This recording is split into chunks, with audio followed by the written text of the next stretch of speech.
The Spring Anime 2024 season is about to start, and for the first time as a seasonal viewer, I'm not excited or cynically optimistic for much of the anime coming out. Glancing over the list, I see a thematic trend amongst the shows of the exploration of youth. Lots of school settings with plots around those early friendships that can be formed or someone's first love interest, and the naivety we all once had with this thing called life. These types of anime suit spring well, however they don't fit with my own taste. This is a tier list after all, for me to go over the shows I'm interested in, so of course I'm going to have some bias there. Let me know in the comments the anime you most or least look forward to this season, or I got wrong on my tier list. Go Go Loser Ranger. For me, this has something to prove. The Kamen Rider or Power Ranger aesthetic is something I kind of just find cringe, and the mangaka being the same person that did the quintessential quintuplets doesn't fill me with confidence. After watching one of the trailers, I was impressed with the visuals to the point that I will be watching it this season. Next is Whisper Me a Love Song, which seems to have a decent level of interest already, and the manga is both highly ranked as well as popular. I'm not into yaoi or yuri, and music appears to be part of the plot as well, so this will be a personal skip for me.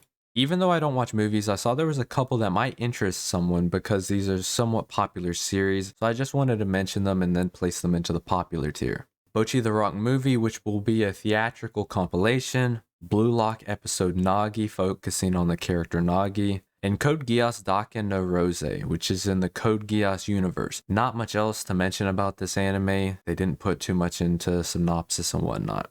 Back to the anime, there's a condition called love, and there doesn't seem to be anything impressive about it. The synopsis points to an average romance, and the trailers support that opinion as well. If I find myself during the season wanting to watch a romance, I might watch it. Bartender Glass of God reminds me of the same type of storytelling Death Parade and Restaurant to Another World uses, where the bartender or waitress is just a conduit to immerse the viewer in the stories being told by the customer. I can see this end up being really good if it does end up to be that case, so this will be my first dark horse.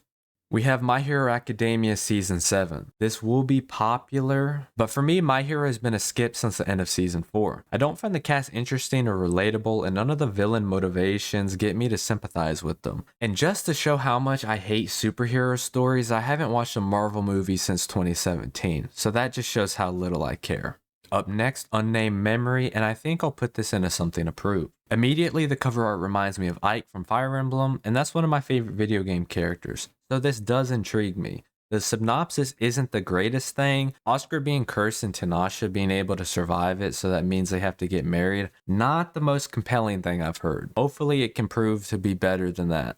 Kaiju number 8 looks like it'll be quite popular this season since it already has a large following. I've never personally been interested in the Godzilla type monster archetype, so I don't really know how much I'll be interested in this, but the trailer reminds me of World Trigger, so I guess I'll give it a try.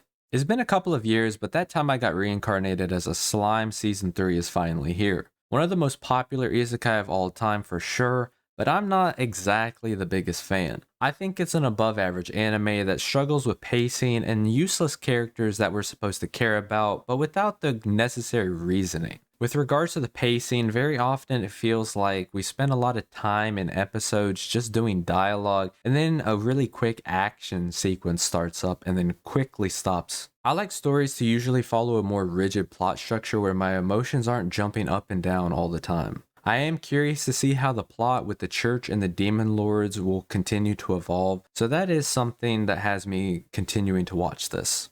Now we're at the anime I'm the most hyped for this season. Part 2 of Mushoku Tensei's second season is here and immediately goes into the bangers. The single most important thing I'm looking for an isekai to do is not ignore emotional baggage from the previous life. When I think of the best isekai, I think of Subaru and ReZero, when Subaru is trying to overcome the trial of Sanctuary and he's dealing with his past. I also think of Ein struggling with who he is and the expectations of the servants to the tomb of Nazarick, and then Rudius previously being a failure in every possible way a human can be, and then given this second chance. Do they deserve this new life? Can Rudius be a benefit to society?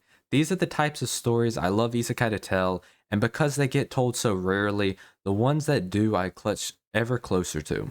And let me just really quickly move this. Konosuba, God's Blessing on This Wonderful World, Season 3. I'm expecting this to be popular and for good reason. In regards to Isekai, the bar for a quality anime has been set really low by the lack of substance or unique ideas in the subgenre. Konosuba stands out by making fun of many of the tropes we see so often. We have a dysfunctional party and scenario after scenario that so many other Isekai protagonists would blow through with their ridiculous abilities. And this will also be something that I'll talk about in a little bit. Then there's The Crow Does Not Choose the Lord, which doesn't have a lot of interest to most, but when I look at it, this is something that I can see myself enjoying. Stuff like historical fiction and dramas have always been interesting to me since it can be a fun lens for certain events, cultures, mythology, and key figures in the past, but this will definitely be a dark horse. The Misfit of Demon King Academy Season 2 Part 2 will be popular, but I just can't care for it. I watched the first season and then I got to experience the hiatus last winter for the first part, and I'm just over this anime.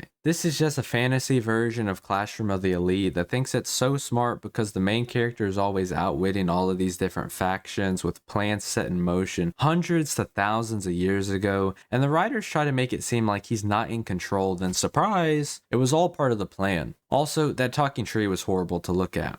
Mysterious disappearances could be something good to watch this season, but the problem is supernatural mysteries are difficult to pull off. I'm willing to watch it, so I'll put it into something approved. I read about fantasy and isekai a lot and feel like I've adequately expressed my thoughts on them in this video, so to save some time I'm not going to dive too in depth on any of these. The banished former hero lives as he pleases. Can we stop with this? Not every person needs to be the hero or a member of the hero's party that gets kicked out. Maybe the first time somebody did it, it was good, but it's not even a fun trope. Get into the bad tier. Monster looks alright, nothing pops out or seems like a bad thing to explore in the plot, so average. An Archdemon's Dilemma, How to Love Your Elf Bride. Bro really just bought an elf slave because he thought she was hot. Bad and makes me think of Black Summoner, so that's a double negative. The New Gate makes me think of the anime Gate, which I thought was average, so that's a tier it'll go into.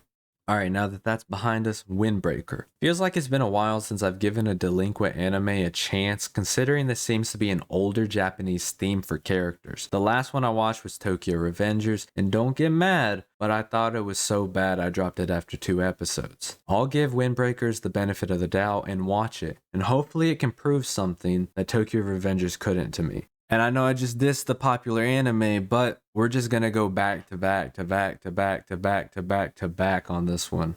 Black Butler was really popular years ago, though at the moment the public school arc, which is the newest season, doesn't appear to have that much initial interest. I never liked it, but the IP is popular, so maybe older fans will return. I was gonna place it in a skip since it's difficult to know with these older shows, but just to be safe, I'll just place it in popular.